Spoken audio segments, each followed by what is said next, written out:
At ngayon, ituturo ko naman sa inyo kung paano mag-GYC. So, punta ka lang kayo sa isang live or tambay lang kayo sa live at hintayin nyo yung may lalabas na get your coins. So, wait lang kayo. May lalabas dyan sa comment section. Yan, tulad niyan, get your coins. So, click mo agad yan.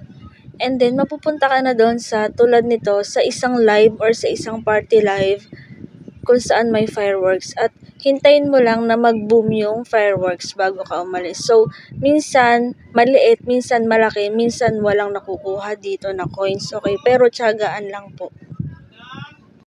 So, i-forward ko muna ng konti para mabilis.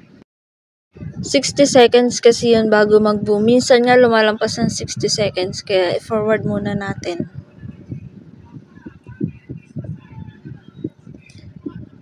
And then, yan yung fireworks na magbo-boom. Tapos, click mo yung chat. Diyan mo makikita kung ilan yung nakuha mo coins. So, sa akin, 50 coins yung nakuha ko. O, diba?